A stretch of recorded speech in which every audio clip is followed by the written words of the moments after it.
और वो युद्ध एक अनिवार्य बुराई थी। वहां से संघर्ष होते थे और बंगाल की खाड़ी से आपराधिक तत्व और षड्यंत्रकारी पूरे देश को परेशान करते थे। मैं इतिहास का विद्यार्थी हूँ, बड़ी बारीकी से चीजों को पढ़ता हूँ और कलिंग को जीतना पड़ा और देश पूरा आज आपको इकट्ठा हुआ मिल गया। इस देश के अंदर अगर धन्यवाद देना है तो बुद्ध के धर्म को दीजिए, सम्राट अशोक को दीजिए, चंद्रगुप्त मौर्य को दीजिए, या मॉडर्न इंडिया में देना है तो अंग्रेजों को दीजिए।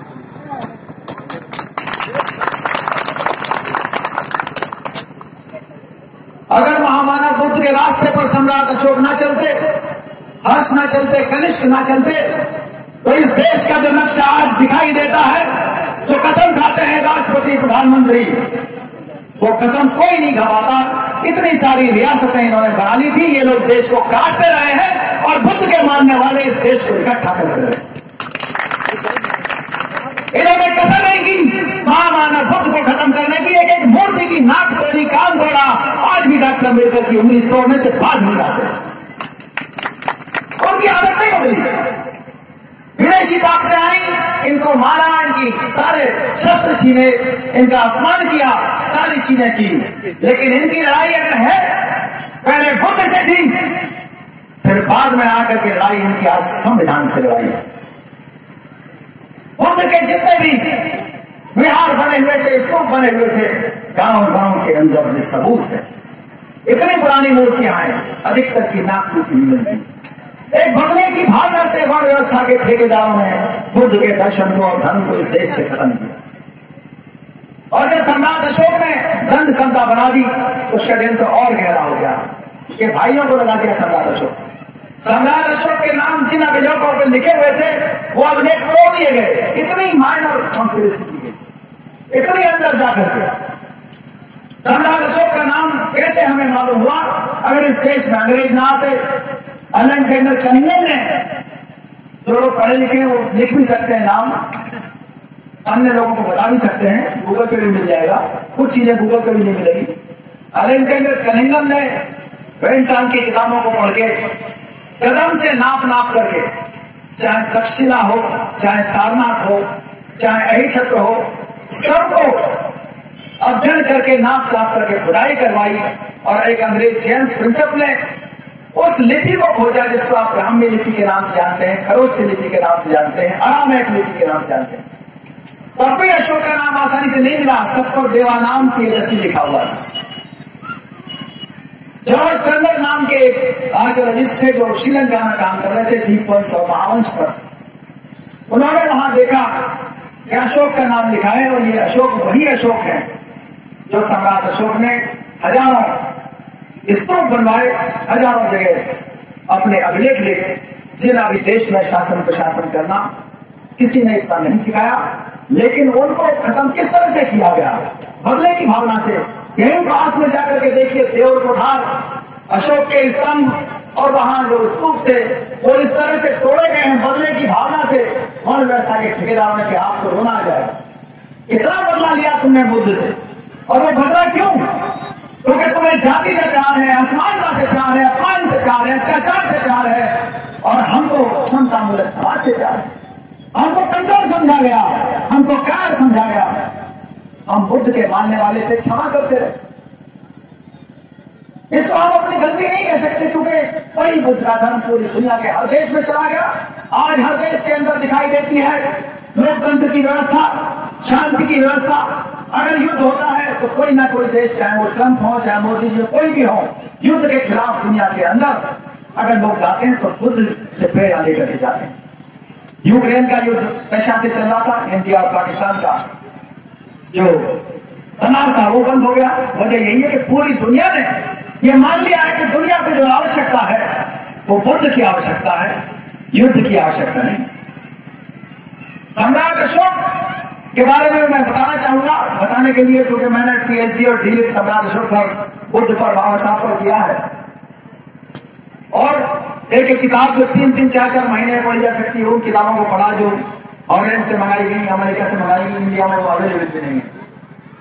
अगर 2-3 शब्द भी हमारे बौद्ध लोग, हमारे उपासक, महाउपासक, हमारे भिक्षु, हमारे नेता समझ लें तो सम्राट अशोक का जो व्यक्तित्व है उनके अंदर प्रेरणा से आ जाएगा। पहला शब्द है वाक संयम। वाक संयम का शब्द बहुत यूज किया है सम्राट अशोक ने अपने अभिलेखों में। वाक संयम का मतलब है अपने भाषा में नियंत्रण करना। वो चाहे भाषा बोल रहे हो, चाहे लिख रहे हो, चाहे बाइट दे रहे हो, चाहे आप इंटरव्यू दे रहे हो, चाहे इम्तिहान दे रहे हो, उसमें संयम होना चाहिए। उन शब्दों को नंगा मत करिए, उन शब्दों को बिना बात धारदार मत बनाइए। उनमें गाली नहीं होनी चाहिए, उनमें व्यंग नहीं होना चाहिए, उनमें कटाक्ष नहीं होना चाहिए, उनमें प्रेरणा होनी चाहिए, उनके अंदर सहनशीलता होनी चाहिए, उनके अंदर सुधारात्मक तेज होना चाहिए। यह है वाक संयम। दूसरा शब्द है आत्म परीक्षण। पूरी दुनिया, पूरा भारत दूसरे का परीक्षण करने में लगा हुआ है। हमारा बहुजन समाज, हमारे नेता सब दूसरे पुरोहितों का परीक्षण करने में लगे हुए हैं। हम आत्म परीक्षण क्यों नहीं करते? आत्म परीक्षण इसलिए आवश्यक है कि कुछ चीजें ना धर्म सही कर सकता है, ना सरकार ठीक कर सकती है। खाना आपको खाना पड़ेगा, सरकार नहीं खाएगी। व्यायाम आपको करना पड़ेगा, सोना आपको पड़ेगा, दवाई आपको खानी पड़ेगी। वैसे ही शरीर आपको मजबूत करना पड़ेगा, पढ़ना आपको पड़ेगा। आत्मरक्षा के लिए प्रशिक्षण आपको खुद लेना पड़ेगा। वो लोग जो शरीर से और मस्तिष्क से कमजोर रहे हैं, पूरी दुनिया के अंदर उनका शोषण होता रहा। नियम कानून सरकारें दिशा दिखा सकती है, दशा कोई नहीं बदल सकता। भगवान बुद्ध ने बहुत सोच समझ के कहा होगा कि तुम अपने स्वामी हो और तुमने स्वामी समझ लिया दूसरों को। अपना स्वामी तो अपने हाथ में रखो, आत्म परीक्षण करो। निश्चित रूप से आज जो आत्म परीक्षण की व्यवस्था है, जो स्थिति है, वो बहुत कमजोर है बहुजनों के अंदर। और जिसने आत्म परीक्षण ठीक से नहीं किया वो अंधविश्वासों का शिकार बहुत जल्दी हो जाता है। अंधविश्वासों से आपको कुछ नहीं मिलने वाला। तीसरा शब्द सम्राट अशोक से सीख सकते हैं कि जो करना है वो समवाय के साथ मिलजुल कर करो। वो समवाय छूट गया, पहचानना छोड़ दिया लोगों ने कि कौन हमारा साथी है, कौन साथी नहीं। आज भारत के अंदर बहुत ज्यादा बदलाव की आवश्यकता है। बुद्ध के बताए हुए मध्यम मार्ग, बुद्ध का बताया हुआ पंचशील का मार्ग इस तरह प्रासंगिक है। मैंने अपने गांव में सर्वे करके देखा और उन्हीं घरों और उन्हीं व्यक्तियों का विकास होते हुए पाया जिन घरों के अंदर शराब नहीं पी जाती थी, जिन घरों के अंदर झगड़ा नहीं होता था, जिन घरों के अंदर बुजुर्गों का सम्मान था, जिन घरों में मुकदमेबाजी नहीं होती थी, झूठ नहीं बोली जाती थी, चोरी डकैती की आदत नहीं थी, ठगी की आदत नहीं थी। यही तो पंचशील है। आप भी अपने अपने गांव में सर्वे करके देखिए, बैठे बैठे सर्वे करने के। और जिन्होंने पंचशील का पालन छोड़ दिया उनकी अगली पीढ़ी वापस और बदतर स्थिति में आ गई। ये पंचशील की ताकत है। मध्यम मार्ग की ताकत यह है कि पूरी दुनिया राइट विंग एक्सट्रीमिज्म से गुजर रही है। पूरी दुनिया के अंदर चाहे वो वर्ण व्यवस्था के लोग हों, जातिवाद में विश्वास करने वाले हों, वर्गवाद में विश्वास करने वाले हों, ताकत में विश्वास करने वाले हों, युद्ध से झगड़ों से दूसरों पर कब्जा करने वाले हों, वो पूरा प्रयास कर रहे हैं कि उनका पूंजीवाद, उनका सामंतवाद, उनका एकाधिकार किसी भी तरह से बना रहे। पूरी उनकी कोशिश है। ये कोशिश बंद होगी तो मध्यम मार्ग से बंद होगी। पूरी दुनिया में जो किताबें लिखी जा रही है, उनमें एक किताब लिखी गई हंटिंगटन ने, उसने कहा कि पूरी दुनिया में जो लड़ाई थी अब सभ्यताओं की लड़ाई रह गई। कहीं ईसाई मुस्लिम लड़ रहे हैं, कहीं बुद्धिस्ट मुस्लिम लड़ रहे हैं, कहीं ना कहीं इस तरह की लड़ाई है।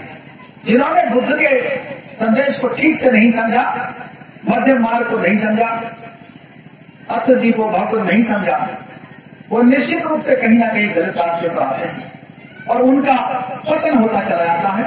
मध्यम मार्ग छोड़ करके ही हम लोग कमजोर हुए। हमने आत्मरक्षा को तरजीह नहीं दी जितने की देनी चाहिए। बुद्ध ने पूरे आपके जीवन को किस तरह से व्यवस्थित करना है इतना सिखाया। जिस समय गणित